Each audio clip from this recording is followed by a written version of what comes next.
So today we need to talk about labor in a bit detail. ठीक, कुछ concepts हैं labour के जो हम लोगों ने कवर नहीं किए. हमने फिलहाल जनरली लेबर पढ़ा कि लेबर क्या होता है. Let's talk about labor in detail and talk about some other costs which are associated with idle time. ठीक है, idle. What is idle? Free. Because the labor फारिग बैठा. सब कुछ मौजूद है, but the labor is fine. Labor is not working. ठीक, there must be some reason for that. आगे बढ़ते हैं. Overtime, when labor is working extra, more, ज़्यादा. And fringe benefits. Fringe benefits are movement, compensation. It's a compensation benefits, but these are those things which you get. 60. सबको 60. Let's start. Class, let's start. Let's start class. Calm down. Let's start. So we talked about 3 concepts. We need to learn these 3 concepts today about labor. Now the first one was idle time. Idle you said free, so free time. That means labor is free. Labor is sitting free. Light नहीं है. Labor काम नहीं कर सकता. Okay. Labor सुबह आया काम करने के लिए. एंटर हुआ, 2 मार्कर्स बनाए, लाइट चली गई, बस अब लेबर बैठ जाएगा. लेबर काम कर रहा है, लाइट भी है, सब कुछ है, लेबर काम कर रहा है, मटेरियल ख़त्म हो गया, मटेरियल नहीं है, डायरेक्ट मटेरियल नहीं है. अब कहाँ से आएगा? डायरेक्ट मटेरियल नहीं है. I can not manufacture anything. बैठ गया आराम से. Power failures, machine breakdown, machine काम करना छोड़ दे, आप बैठ जाएंगे आराम से जब तक मशीन काम नहीं करेगी. तो लेबर तो आया हुआ है ना. तो अगर लेबर आया है and you are paying labor by hour, hourly wage है ना, हमने कहा वेज रेट होता है, उसके मुताबिक आप इसको पे कर रहे हैं. लेबर सुबह 8 बजे आ गया, 4 बजे उसकी छुट्टी होगी, तो वो 8 बजे से उसने काम शुरू किया, 12 बजे something happened, production stopped. So now what would we do? How would we charge labor? या वो जो लेबर का जो चार्ज है उसको क्या करेंगे? So the labor cost incurred during idle time. This is the problem. अब जब तक लेबर काम कर रहा था तब तक तो the labor was producing something, वो तो सही है. लेकिन जब लेबर ने काम करना छोड़ दिया तो लेबर का तो क्लॉक टिक कर रहा है ना, उसका तो पैसे ज़्यादा हो रहे हैं, लेकिन प्रोडक्शन मेरी नहीं हो रही. तो फिर उन पैसों को क्या करूं जिसमें लेबर फारिग बैठा था? Should I charge it as direct labour? Direct labour की कॉस्ट में ऐड कर दूं तो याद रखें, अगर डायरेक्ट लेबर की कॉस्ट में ऐड कर दूंगा तो कॉस्ट तो जा रही है ऊपर, लेकिन प्रोडक्शन ऊपर नहीं जा रही. तो इसका मतलब per unit cost would increase. Per unit cost would increase. तो फिर हम क्या कर रहे हैं कि जो लेबर है, आइडल टाइम की उसकी जो वेज है या जो आइडल टाइम की जो उसकी कॉस्ट है, वो डायरेक्ट लेबर को चार्ज नहीं करूंगा, उसको मैं चार्ज कर दूंगा एज मैन्युफैक्चरिंग ओवरहेड. और फिर मैन्युफैक्चरिंग ओवरहेड देखिए हमने कहा बहुत सारे एक्सपेंसेस है ना इनडायरेक्ट. तो फिर अगर मैं देखता हूं कि manufacturing overhead is high, then I can work on controlling manufacturing overhead. तो फिर मैं मैन्युफैक्चरिंग ओवरहेड को कंट्रोल कर सकता हूं. ठीक है, ओवरहेड्स को कंट्रोल मैं कर सकता हूं, उनको मैं देख सकता हूं क्यों है ये क्यों ज़्यादा हो रहे हैं. आगे हम एक और कॉन्सेप्ट पढ़ेंगे about applied and actual overheads. इसके थ्रू, इस कॉन्सेप्ट के थ्रू, इसको बोलते हैं वेरिएंस ओवरहेड का, इसके थ्रू मैं चेक कर सकता हूं कि क्या जो ओवरहेड एक्चुअल हुआ है और जो मैंने प्लान किया था अप्लाइड, उसमें फर्क है कि नहीं. और अगर फर्क हुआ तो फिर मैं कोशिश करूंगा कि उसको रिड्यूस करूं या would ask managers what is wrong with this. ठीक है, ये एक्चुअल क्यों ज़्यादा हो गया है. तो इस वजह से मैं यहां पर आइडल टाइम की लेबर की कॉस्ट को एज मैन्युफैक्चरिंग ओवरहेड चार्ज करता हूं and not as direct labour. Got the idea? Okay, now let's move on to the next one, over time. Labour काम कर रहा है, आप प्रोडक्शन कर रहे हैं, ईद आ रही है, चपलियों की डिमांड ज़्यादा हो गई. Now you need to manufacture more. Simple, manufacture more. मैं लेबर से कहता हूँ यार ओवर टाइम लगाओ, थोड़ी देर ज़्यादा रुक जाओ. 4 बजे तक आप काम करते हो, 4 की बजाय 8 बजे तक काम करो, 4 घंटे एक्स्ट्रा करो, हमने ज़्यादा चपलियाँ बनानी है क्योंकि सीजन है, अभी बिकेंगी, प्रॉफिट कमाएंगे. वो कहता है ठीक है, well and good. If I am staying here for more time then my normal time I would charge you extra. This is the rule. Labor would earn extra, you have to pay labor extra.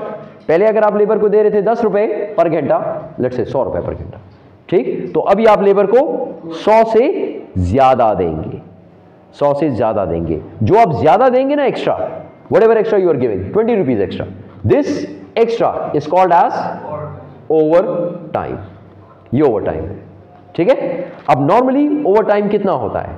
Normally it's double, यानी अगर आप normal देते हैं 100 rupees, तो फिर over time के जो घंटे हैं, यानी 4 बजे के बाद अगर वो 4 से 5 तक एक्स्ट्रा काम करता है, तो वहां पर इसको 100 रुपीज पर आवर की बजाय you would be paying 200 per hour, और it can B time and a half. या तो हम इसे कहते हैं कि लेबर चार्जेस डबल टाइम यानी 200, और वी से it is time and half. इसका मतलब यह है कि टाइम एक तो हो गया 100 रुपए और एक हो गया 100 से एक्स्ट्रा, तो 50 हाफ, ठीक है। तो इसका मतलब यह है कि जो एक्स्ट्रा टाइम लेबर काम कर रहा है उसको मिलेंगे 100 की बजाय यू विल बी अर्निंग 150।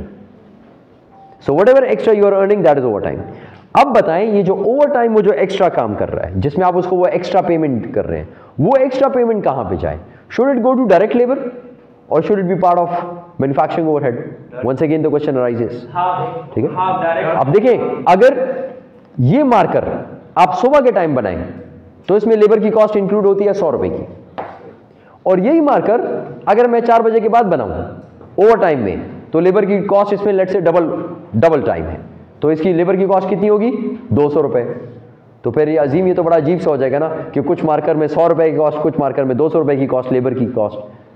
तो फिर हम ज्यादा क्या करते हैं? Usually considered to be a part of manufacturing overhead. तो वो जो ओवर टाइम है ना, हम कहते हैं कि वो जो ओवर टाइम का प्रीमियम है, ये this is called as over time premium. Premium कहते हैं व्हेन यू गेट और you pay something extra.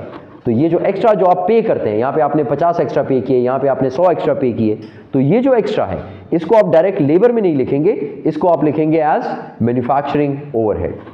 Is this thing clear? Is this thing clear? ये बात भी क्लियर है सबको? जाए आगे। Okay, now the third one, this is fringe benefits.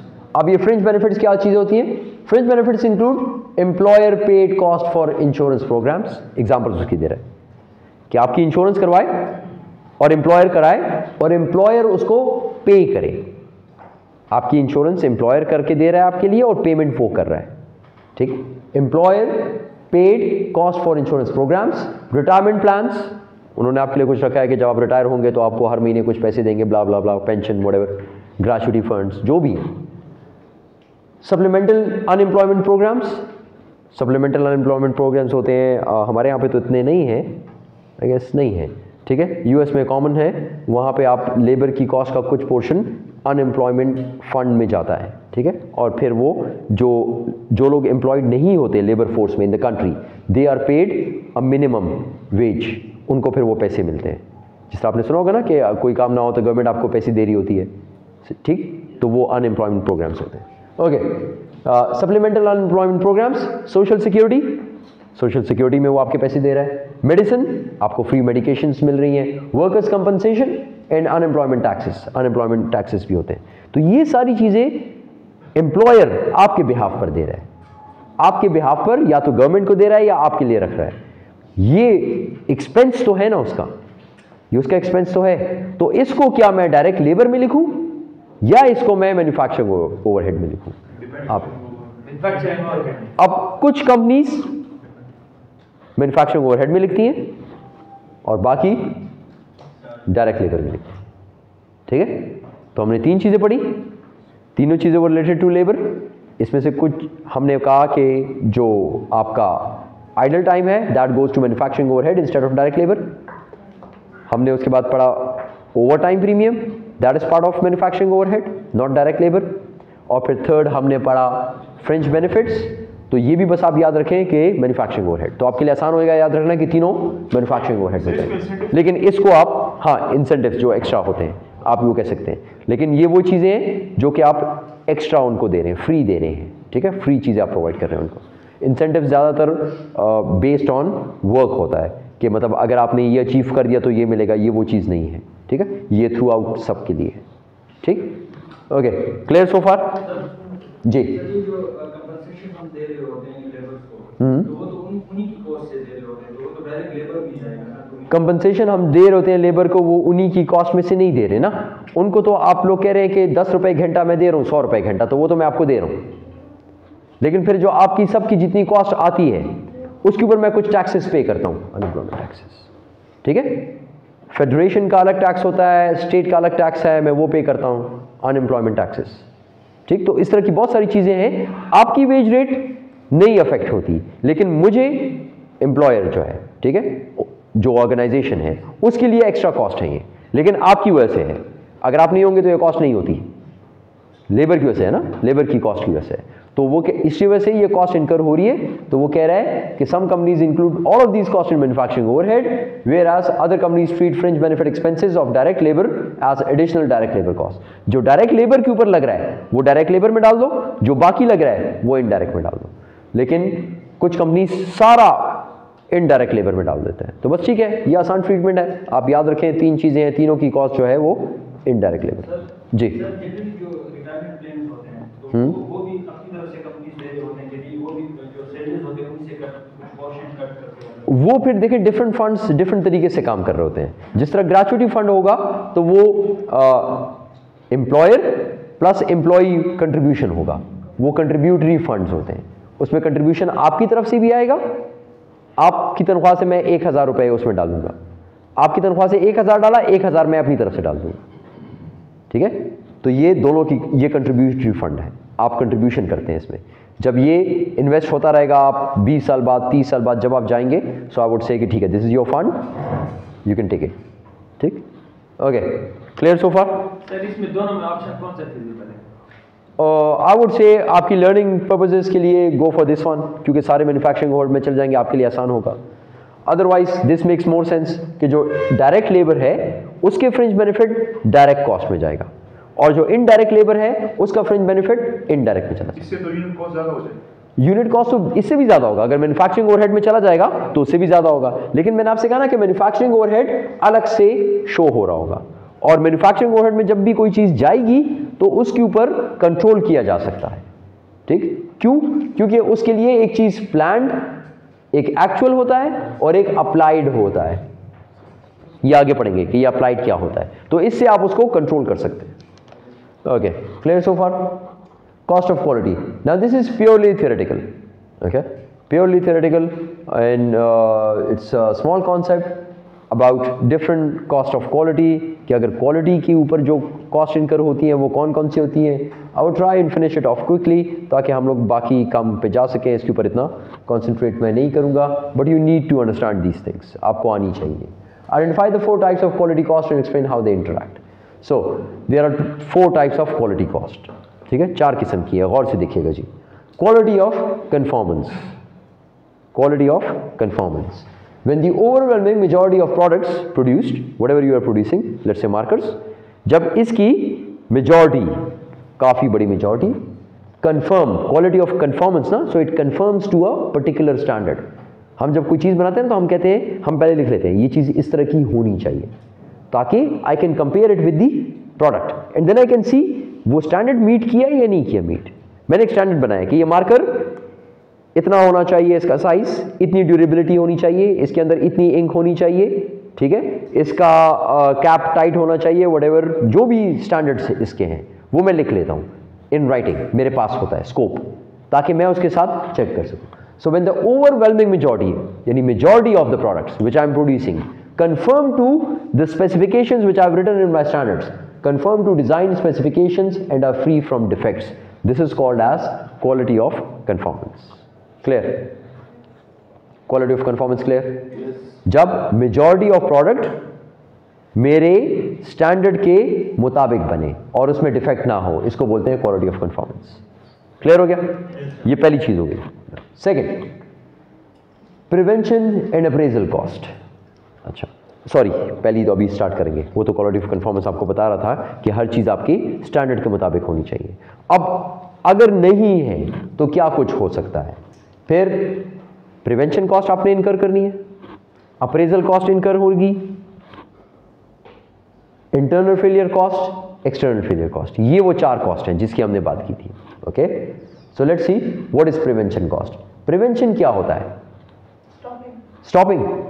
अभी हमने थोड़ी देर पहले क्या कहा कि majority of your product should conform to a standard and should be free from defects.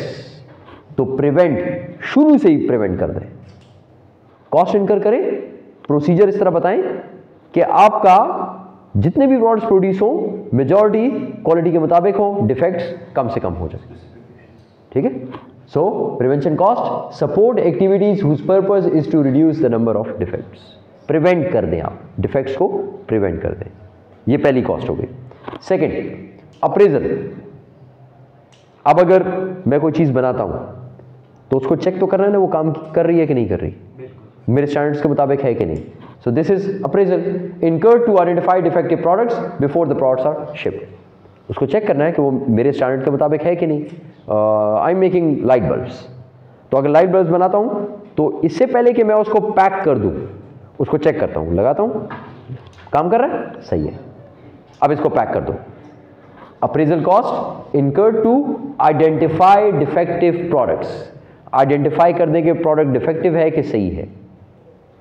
Clear sir, ये आइडेंटिफिकेशन की जो प्रोसेस है, अगर ये कोई मशीन कर रही है, अगर वो इलेक्ट्रिसिटी इस्तेमाल कर रही है तो कर हम उस कॉस्ट में इलेक्ट्रिक कॉस्ट में रहेंगे, इसमें अप्रेजल कॉस्ट में जाएगी तो इलेक्ट्रिसिटी के बिल में, लेकिन उसका जो बिल है अगर वो मैं एलोकेट कर सकता हूं, फाइंड आउट कर सकता हूं उसका बिल कितना है अप्रेजल में, उसकी डेप्रिसिएशन उस मशीन की अप्रेजल में, उस जगह पर एक एम्प्लॉय खड़ा होता है जो काम करता है, उसकी सैलरी अप्रेजल में, तो ये सब अप्रेजल कॉस्ट का हिस्सा है। Got the idea? Appraisal cost clear है? Appraisal cost is clear? Repeat, okay. So appraisal cost is that cost which is incurred to identify defective products, यानी मैं देखूं कि प्रोडक्ट डिफेक्टिव तो नहीं है, इसके ऊपर मेरा जितने भी पैसे लगेंगे, that is called as appraisal cost. I am appraising ना, मैं देख रहा हूं कि ये चीज गलत है कि सही है। Okay, clear? अप्रेजल। अब अप्रेजल से अप्रेजल हो गया, अब अगर इसमें कोई चीज खराब हो गई, मैंने बल्ब चेक किया वो काम नहीं कर रहा, तो वो बल्ब क्या हो गया? या डिफेक्टिव। ठीक, so internal failure cost incurred as a result of identifying defects before they are shipped. अब ये डिफेक्टिव हो गया, अब इसको साइड पे कर दो। जब भी डिफेक्टिव होगा तो मैं क्या करूंगा? डिस्कार्ड।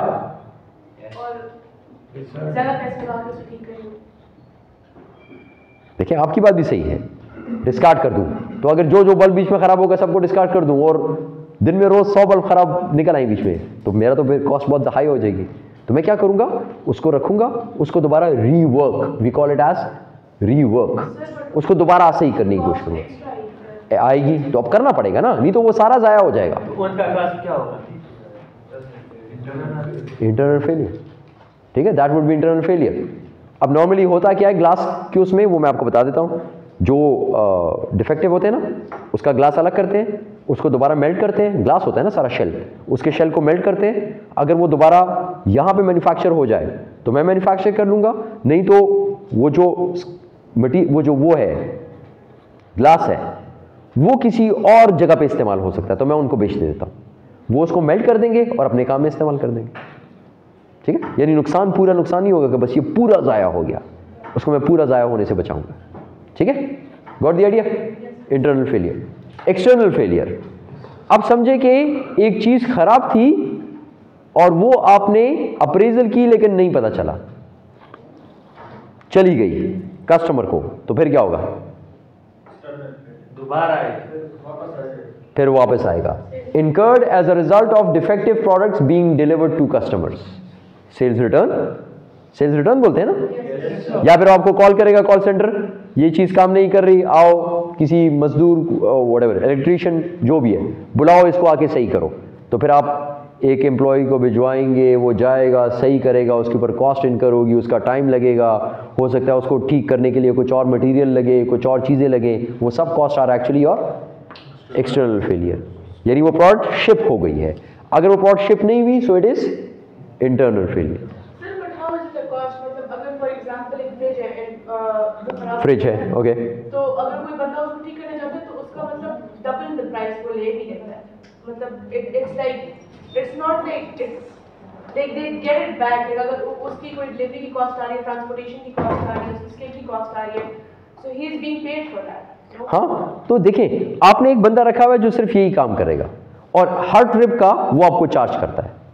ठीक, आप कहते हैं भाई डिफेक्ट्स हर वक्त तो नहीं होंगे, एक्सटर्नल फेलियर हर वक्त तो नहीं होगा ना। जब कभी हो गया, मैंने एक एम्प्लॉय रखा, अजीम को रखा, अजीम को मैंने कहा यार जब भी कोई मसला होगा आपको 500 रुपये मैं दूंगा, आप जाएंगे वो मसला सही करके आएंगे, जो भी हुआ, जो भी मटेरियल लगेगा वो आपको प्रोवाइड मैं करूँगा, आपको गाड़ी लेके जाएगी मेरी गाड़ी, ठीक, तो यानी फ्यूल का खर्चा भी मेरा होगा। तो अब ये होगा कि डिफेक्ट हुआ, अजीम गया, अजीम ने जाके उसको सही किया, उसके अंदर एक मटेरियल और लगा, वो मैंने अजीम को दिया, अजीम ने कहा सर ये तो बहुत डिफ़िकल्ट काम है और मुझे एक हेल्पर और चाहिए, मैं एक और को भी भिजवाऊंगा सुल्तान को साथ, उस सुल्तान का भी काम इफेक्ट हो गया ना, उसको भी फिर मैं पैसे दूंगा, ठीक। फिर अजीम ने वहाँ पे मटेरियल लगाया उसके ऊपर, उसके पैसे भी दूंगा, फिर जो मेरी ट्रांसपोर्टेशन लगी इन दोनों के ऊपर उसके पैसे भी, तो ये सब एक्सटर्नल फेलियर कॉस्ट है। ये चाहिए था कि ये इसी जगह पर सॉल्व हो जाता, और अगर यहां पे सॉल्व ना होता तो पहले से ही सॉल्व कर देना यार, प्रिवेंशन कर दे पहले से ही कि हो ही ना, कोई डिफेक्ट ही ना हो, सबसे अच्छा नहीं है, डिफेक्ट ही नहीं होगा, प्रिवेंशन, प्रिवेंट कर दे डिफेक्ट को, डिफेक्ट ही ना हो, सब अपने स्टैंडर्ड्स इतने अच्छे बनाएं, अपने प्रोसीजर इतने अच्छे बनाएं कि कोई भी चीज डिफेक्ट ना हो, डिफेक्टिव यूनिट्स प्रोड्यूस ही ना हो। प्रिवेंशन कॉस्ट क्लियर, चारों cost clear, okay. Prevention cost की एग्जांपल्स, क्वालिटी ट्रेनिंग, अपने एम्प्लॉयज को मैं ट्रेन कर लूँ, सबको क्वालिटी बताए, क्वालिटी सर्कल्स, इन सब की मीटिंग्स करवाऊँ, आप सब बैठें आपस में डिस्कस करें, प्रॉब्लम्स क्या है उनका सोल्यूशन फाइंड आउट करें। स्टैटिस्टिकल प्रोसेस, जो भी मेरे प्रोसेस हैं सारे स्टैटिस्टिकल हो, कि मुझे पता चले कि इसके अंदर इतना मटेरियल लगा है, इसके अंदर मटेरियल ख़राब ना लगे, इसकी और चीज़ ख़राब ना हो, वेट करूँ इंक इसमें पूरी जाए, कम इंक ना जाए, स्टैटिस्टिकल प्रोसेस, कंट्रोल एक्टिविटीज सब कुछ हो, ओके। अप्रेजल, अप्रेजल में टेस्ट करना है ना आपने कि प्रोडक्ट किस तरह है, testing and inspecting incoming materials, जो मटेरियल इसका आ रहा है वो अच्छा हो। फाइनल प्रोडक्ट, फाइनल प्रोडक्ट को फिर टेस्ट करें, रॉ मटेरियल को भी टेस्ट करें, फाइनल प्रोडक्ट को भी टेस्ट करें। डिप्रिसिएशन ऑफ टेस्टिंग इक्विपमेंट, जो इक्विपमेंट आपने लगाया है टेस्ट करने के लिए वो भी तो डिप्रिशिएट होगा ना, उसकी भी कॉस्ट आएगी। इंटरनल फेलियर, स्क्रैप, अजीम वाला काम, बस ये स्क्रैप है हटा दो। रीवर्क, जीआर वाला काम, ठीक, जो उसने कहा कि इसको दोबारा काम में ले आओ, इसको दोबारा सही करने की कोशिश करो, पैसे लगेंगे लेकिन सही हो जाएगा, रीवर्क। स्पॉइलेज, स्पॉइल हो गया है, ठीक, फिर इसको आप डिसाइड करते हैं कि वेदर इट्स कंप्लीटली स्क्रैप और it can be reworked. External failure, cost of field servicing and handling complaints, अच्छा एक और कॉस्ट हमसे भूली गई, जो आपने एक टेलीफोन ऑपरेटर रखा है जो कि इन सब की कंप्लेंट ले रहा है और लिख रहा है, उसको भी तो सैलरी है ना, वो ये होगी। वारंटी रिपेयर्स, आपने कहा 5 साल की वारंटी है, 5 साल में जो भी चीज़ खराब होगी आपको अपना बंदा भिजवाना पड़ेगा, सारी कॉस्ट आपकी है, after sale service.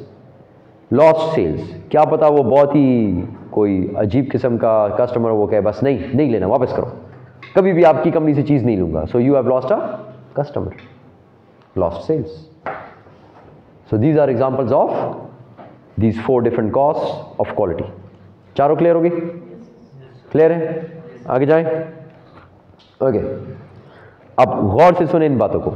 When quality of conformance is low, quality of conformance क्या चीज थी? What was it? Your products are according to a standard. Simple words.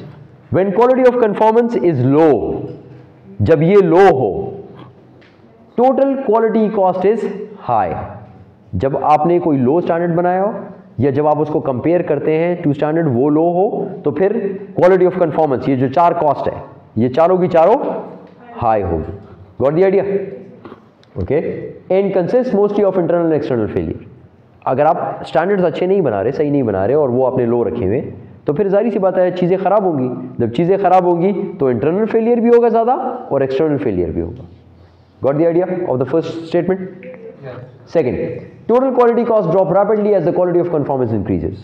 अब obvious सी बात है कि जब quality of conformance ज़्यादा हो जाएगी तो quality cost लो हो जाएगी, डिक्रीज। ये भी क्लियर हो गया?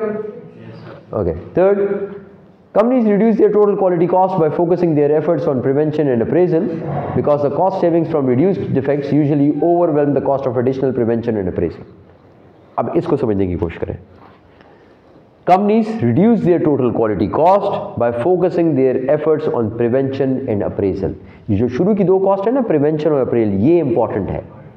इसको अगर आप ज्यादा कर दें, इसके ऊपर पैसे लगाएं, कि प्रिवेंशन कॉस्ट, मैंने कहा ना सबसे पहले तो अच्छी बात यह है कि प्रिवेंट कर दें कि कोई डिफेक्ट ही ना हो। अगर डिफेक्ट ही नहीं होगा तो फिर अप्रेजल आप जो भी करेंगे बल्ब सही है, बल्ब सही है, बल्ब सही है, हर सब बल्ब सही होंगे, कोई खराबी नहीं होगा। तो आप प्रिवेंशन कॉस्ट ऊपर कर दें तो इंटरनल फेलियर कॉस्ट कोई होगी? कोई नहीं होगी। एक्सटर्नल फेलियर कोई होगी? कोई नहीं होगी। तो वो यही कह रहा है आपसे कि companies reduce there total quality cost by focusing their efforts on prevention and appraisal. क्यों? बिकॉज द कॉस्ट सेविंग्स, इससे हमें कॉस्ट सेविंग्स मिलेंगी फ्रॉम रिड्यूस्ड डिफेक्ट्स। डिफेक्ट्स नहीं होंगे ना तो कॉस्ट सेव हो जाएगी। Usually overwhelm the cost of additional prevention and appraisal. अगर एडिशनल प्रिवेंशन एंड अप्रेजल में आपने 100 रुपए ज़्यादा कर दिए तो जो रिड्यूस्ड डिफेक्ट्स होंगे उसमें सेविंग आपकी 500 रुपए हो जाएगी। तो बस अच्छी बात है, 100 रुपए यहाँ पे लगा दें एक्स्ट्रा, 500 रुपए यहाँ पे बचा दें। Got this idea? Got this idea? Okay. Total quality cost are minimized when the quality of conformance is slightly less than 100%। अब अगर क्वालिटी ऑफ कंफॉर्मेंस 100% हो तो फिर तो बिल्कुल सब कुछ सही है। तो वो कह रहा है अगर इससे थोड़ा सा कम है तो आपकी quality cost are, total quality cost are minimized, सबसे कम होगी। Clear? Okay, so we are done with quality cost. Take a 2 minutes break and then we will talk about quality cost report. Pause कीजिएगा जी। Okay, so now let's start with this quality cost report. अब ये जो quality cost जो आपने सारी पढ़ी ना यहां तक, ये हमने इसकी थ्योरी पढ़ी। अब इसकी रिपोर्ट किस तरह होती है? This is what it looks like. It's the same thing, nothing to worry about. देखने में बहुत मुश्किल लगती है, it's very easy. Quality cost reports क्या बताता है आपको? It provide an estimate of the financial consequences of the company's current defect rate. अगर डिफेक्टिव यूनिट्स होंगे, क्वालिटी ऑफ कंफॉर्मेंस नहीं होगी तो आपको ये सब पैसे देने पड़ेंगे। ये सब पैसे कौन कौन से पैसे? Let's look at it. Prevention cost, हमने प्रिवेंशन कॉस्ट में कुछ कॉस्ट की एग्जांपल्स देखी थी ना। हर कॉस्ट के ऊपर कितने पैसे लगते हैं? सिस्टम्स डेवलपमेंट, जितना सिस्टम स्ट्रांग होगा उतना डिफेक्ट कम होगा। इसलिए तो उसने कहा था कि पहले प्रिवेंशन के ऊपर पैसे लगाओ ताकि इंटरनल फेलियर और एक्सटर्नल फेलियर की कॉस्ट कम हो जाए। ओके, 400,000 का सिस्टम डेवलपमेंट ईयर 2, ईयर 1 में कितना था? 270,000। इस बार आपने पैसे ज्यादा कर दिए, आपने कहा कि प्रिवेंशन हो जाए ताकि डिफेक्ट ना हो। ओके, क्वालिटी ट्रेनिंग, आपने ट्रेनिंग दी 130,000, वो भी आपने ज्यादा कर दी 420। सुपरविजन ऑफ प्रिवेंशन एक्टिविटीज पहले 40,000 थी, अब आपने 70,000, आपने इसके ऊपर और भी पैसे लगा दिए।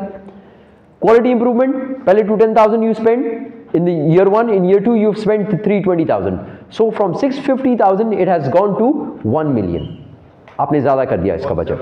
650,000 जब आप प्रिवेंशन में कर रहे थे तो टोटल कॉस्ट कितनी आ रही थी? 9 मिलियन। तो जो प्रिवेंशन थी वो उसका कितना परसेंट था? 1.3%। ये परसेंटेज किधर से निकाला? ये परसेंटेज किधर से निकाला? 650,000 divided by 9 million multiply by 100 should give you 1.3%। Check.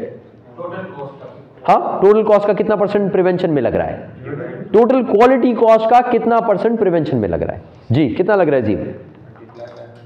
Ji 7.2। Then why does it से 1.3? ये तो मेरा ख्याल सेल्स से निकला होगा सर। ये सेल्स का होगा। देख लें यहाँ पे क्या लिखा हुआ है, as a percentage of total sales. So this is actually a percentage of total sales. Sales का कितना परसेंट आप क्वालिटी पे लगा रहे हैं? ठीक है, सेल्स का 18% आप क्वालिटी पे लगा रहे हैं। इसका मतलब ये है कि अगर 18% 9 मिलियन है तो सेल्स कितनी होगी? 50। You can not do it without calculation Azeem, give it a try. Sir मैं ओके, बताएं जी, विदाउट कैलकुलेशन। ये लिखा हुआ है यहाँ पर, ठीक है, यहाँ से आपने देखा। I told you to calculate. If you were to calculate, how would you calculate? If you were to calculate, how would you do that? This number divide by this number में। हाँ, ये तो नहीं है, क्या? ये तो आपके पास है ही नहीं। तो फिर नहीं हो सकता, परसेंटेज नहीं हो सकता। क्यों? Percentage is given. अच्छा, परसेंटेज गिवन है। Cost how would you do it? How would you do it? Come on, give it a try. क्या निकालना है? 9 मिलियन 100% सर। हाँ, 100% कुछ और है जो आपको नहीं पता, प्लस और 18% ये है। So how would you do it? Do you know how to do it? Yes sir. Base rate. Give it a try. How would you do it? जी कैसे? 9 million Divided by divide by 18%. 18% multiply by 100 would give you sir 100 के बाद नहीं सही है 100 की वजह yes sir सही है यस सही है all of you can do it all of you can do it yes easy है sir are you sure all of you can do it मेरे एग्जाम में इस तरह की चीजें बहुत होती हैं so make sure you can do it yes sir अच्छा दोबारा गौर से सुने गौर से सुने ये आपको गिवन नहीं है सही है यहाँ पे तो अभी आपने देख लिया ना मैंने अजीम से कहा कैलकुलेट करो अजीम ने कहा नहीं कंफर्म है मुझे तो फिर मुझे याद आया कि ये लिखा हुआ है तो अजीम ने यहाँ से देख लिया है ओके ये नहीं given so if this is not given how would you do it ठीक है 9 million is given and this is 18% of what 18% of sales तो अगर दिस इज 18% तो सेल्स कितना परसेंट है फिर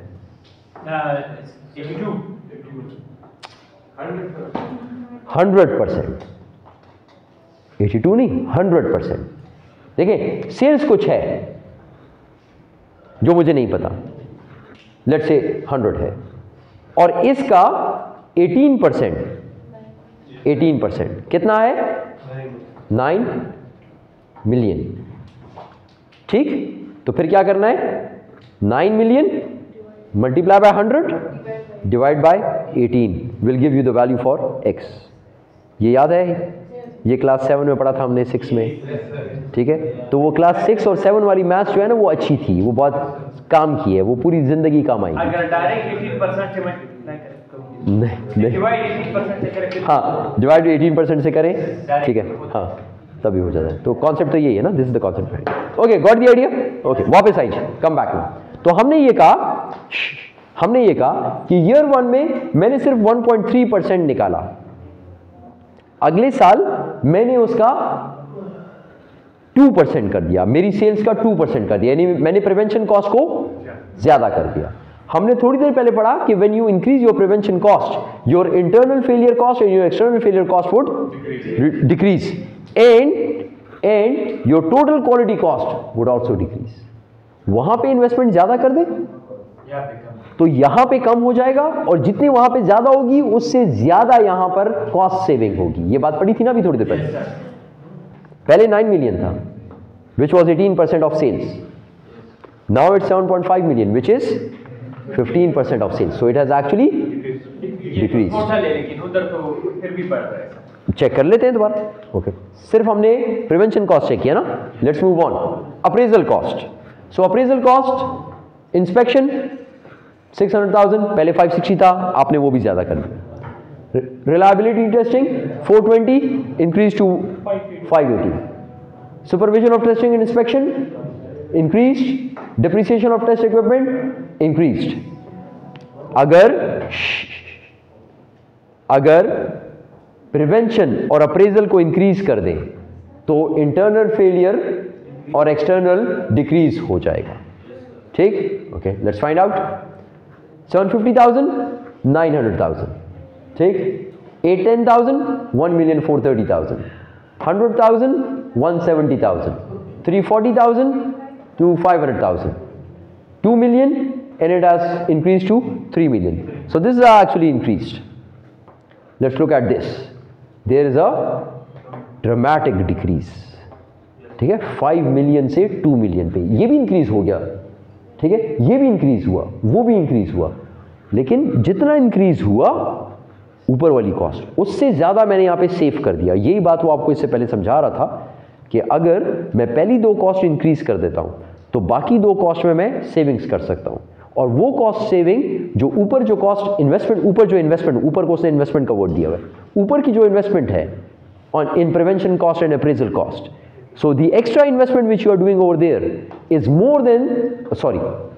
less than the cost saving is more than the investment which you are doing over there यहां पे आप इतने पैसे बचा लेते हैं जितने वहां पे आपने लगाए एक्स्ट्रा बस ये बात वो आपको करना ठीक है इट्स क्लियर फ्रॉम हियर आपने यहां पे बचाए 3,150,000 यहां पे आपने 1 million लगाया और यहां पर आपने 500,000 लगाया और ऊपर आपने 450,000, तकरीबन 2 मिलियन लगाया, और आपने यहां पर सेव किया 3,150,000, हेंस प्रूफ्ड।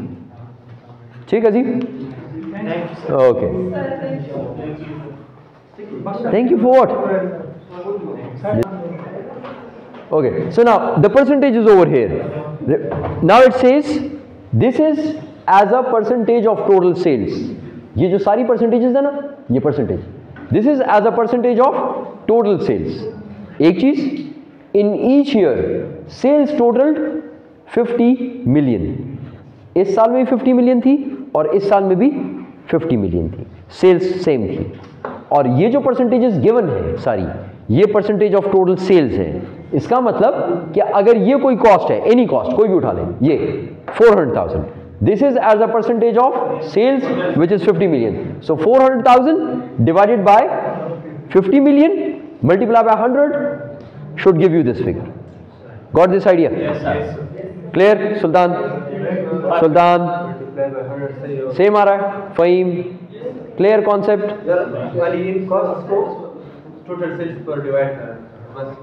हर कॉस्ट को टोटल सेल्स पे डिवाइड करें तो ये आ रहा है।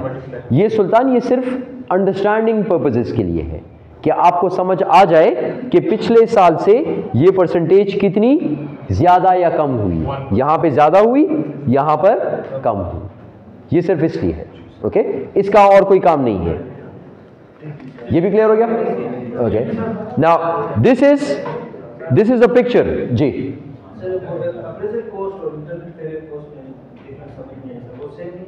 अप्रेजल कॉस्ट में और इंटरनल फेलियर कॉस्ट में, अप्रेजल किसे कहते हैं Faheem? In simple words, appraisal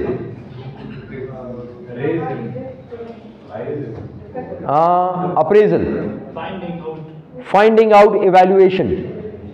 आप जो वो एक इवैल्यूएशन आपको मिलती है ना आखिर में, अप्रेजल होती है, वो इवैल्यूएशन होती है। यानी आप टेस्टिंग, चलें चेकिंग, आसान वर्ड, आप किसी चीज को चेक कर रहे हैं। Okay, internal failure, internal organisation के अंदर प्रोडक्ट या सर्विस आपकी खराब हो जाए और इंटरनल फेलियर, बाहर नहीं गई, अभी तक से अंदर है, this is internal failure cost. External failure, product बाहर चली गई, फेलियर है और बाहर चली गई, यानी खराब चीज बाहर चली गई, तो उसके ऊपर जो कॉस्ट होगी एक्सटर्नल फेलियर। क्लियर? अब यहां पे देखिए, दिस इज ईयर 1, ये प्रिवेंशन कॉस्ट का हिस्सा है। ठीक, prevention cost and it says quality cost in millions, ये रुपीस के अंदर है। पहले साल में इतनी थी, सेकेंड ईयर में इतनी हो गई, बहुत स्लाइट इंक्रीज है जो कि नजर भी नहीं आ रहा, समझ भी नहीं आ रही। अप्रेजल पहले साल में इतनी, नेक्स्ट ईयर में अप्रेजल कॉस्ट में बहुत ज्यादा इंक्रीज आया, देखें इतना इंक्रीज नजर आ रहा है। Clear? Internal failure almost same, शायद थोड़ा बहुत इंक्रीज आया। एक्सटर्नल फेलियर पहले कितना ज्यादा था, अभी कम हो गया। क्यों? क्योंकि आपने ये वाली कॉस्ट ज्यादा कर दी, जिसकी वजह से ये कॉस्ट कम हो गई। अब अगर इसी कॉस्ट को परसेंटेज की फॉर्म में देखें, परसेंटेज की फॉर्म में as a percentage of sales, so in year 1 this is prevention, prevention in both years as a percentage almost same है, ऑलमोस्ट। अप्रेजल और फिर अप्रेजल कॉस्ट आपने ज्यादा कर दी, जिसकी वजह से इंटरनल फेलियर भी थोड़ी सी ज्यादा हुई, लेकिन एक्सटर्नल फेलियर में कमी आ गई, डिक्रीज्ड एक्सटर्नल फेलियर। अब इसका फायदा क्या है, ये जो अभी हम लोगों ने पढ़ा ना क्वालिटी कॉस्ट का, इसका फायदा क्या है? Help manager see the financial significance of defects. Now you can easily सी, अगर डिफेक्ट होगा तो आपको 2 मिलियन पे करने पड़ेंगे। इससे पहले जब डिफेक्ट होता था तो आपको कितने पे करने पड़ते थे?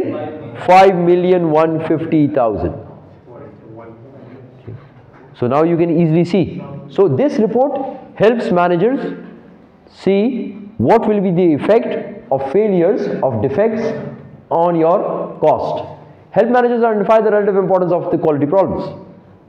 Now you can see quality problem किधर है और उसका मसला क्या है और वो कितना सिग्निफिकेंट है, वो कितना इंपॉर्टेंट है कि आप उसको सॉल्व करें। Help manager see whether their quality cost are poorly distributed. अब ये डिस्ट्रीब्यूशन भी इंपॉर्टेंट है।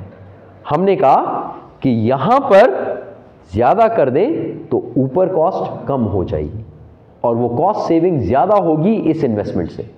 तो आपने ये डिस्ट्रीब्यूशन इंपॉर्टेंट है. You need to make sure के प्रिवेंशन, अप्रेजल, कॉस्ट में इन्वेस्ट करें ताकि इंटरनल एक्सटर्नल की कॉस्ट कम हो जाए. ओके, ये भी हो गया. नाउ लिमिटेशंस, इसकी लिमिटेशंस क्या है? Okay, we will just finish it off in few minutes. ना सॉरी, ये देखें, ये इसके बाद ये, उसके बाद खत्म. 2 मिनट्स, हार्डली 2 और 3 minutes. Okay, so now limitations of quality cost information. अब ये जो क्वालिटी कॉस्ट इंफॉर्मेशन हमने पढ़ी, इसकी लिमिटेशंस क्या है? Simply measuring quality cost problem does not solve quality problems. ये आपने कर दिया, ये आपने बना दिया और बस आपने कहा सर मैंने ये बना दिया, मैं कहूँगा गुड, चेक्ड, रख दें. क्या इसका कोई फायदा है ऑर्गेनाइजेशन को? नहीं. Unless you work on it, unless you work on it. इसमें देखें यार कौन सी कॉस्ट ज़्यादा है? ये वाली कॉस्ट ज़्यादा है, ये वाली कॉस्ट ज़्यादा है. ये पहले 1,320,000 थी, इसको कम करना है. इस कॉस्ट को कम करने के लिए वहाँ पे कॉस्ट ज़्यादा करें. इसमें से कौन सी ज़्यादा करूँ? सर सिस्टम डेवलपमेंट को ज़्यादा करें, किस कॉस्ट को ज़्यादा करें? If you do not take any action against it, then it is useless. फिर तो ये एक पीस ऑफ पेपर है.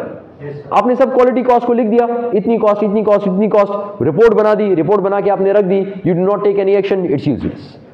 सो you need to take action. Action important है, बनाना इंपॉर्टेंट नहीं है. बनेगी तो एक्शन लेंगे ना, जब तक नहीं बनेगी तो एक्शन नहीं लेंगे. So simply measuring quality cost problems does not solve quality problems.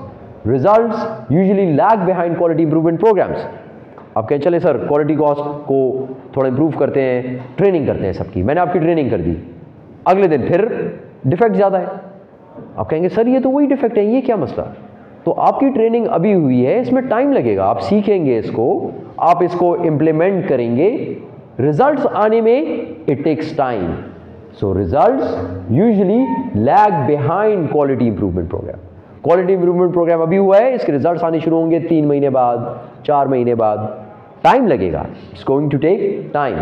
The most important quality cost, lost sales is often omitted from quality cost reports. Do you know आपके कितने कस्टमर्स आपसे चले गए क्योंकि आपकी क्वालिटी अच्छी नहीं थी? You don't know, you have no idea. और कितनी सेल्स आपसे चली गई? आपको क्या पता वो आपसे और कितनी चीजें खरीदता और कितनी उसकी अमाउंट बनती. So you have no way to measure this lost sales. इसका कोई तरीका आपके पास नहीं है. तो सबसे इंपॉर्टेंट ये है जो आप लूज कर देते हैं. Now we have ISO 9000 standards. ये तो सबको पता होगा ये क्या चीज़ें होती हैं. क्वालिटी स्टैंडर्ड्स पता है सबको. ISO क्या होती है? International standard. नहीं पता? पता है, जो 1 मिलियन में 4 प्रोडक्ट आ रहा आपको.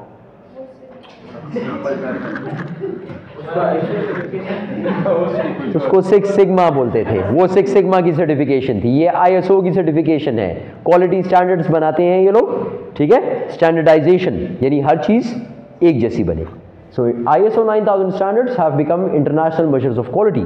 If you have these certifications, ठीक है, ये स्टैंडर्ड्स को आप मेंटेन करते हैं. They give you ISO 9000, 9001, 9005 different certifications, वो आपको दे देते हैं. That means you have measures of quality. आपके पास क्वालिटी स्टैंडर्ड्स हैं. To become ISO 9000 certified, a company must demonstrate these things. क्या काम करने हैं आपने? Number 1, quality control system is in use. एक सिस्टम हो जो कि इस्तेमाल आप कर रहे हो जिससे क्वालिटी को आप कंट्रोल करते हो.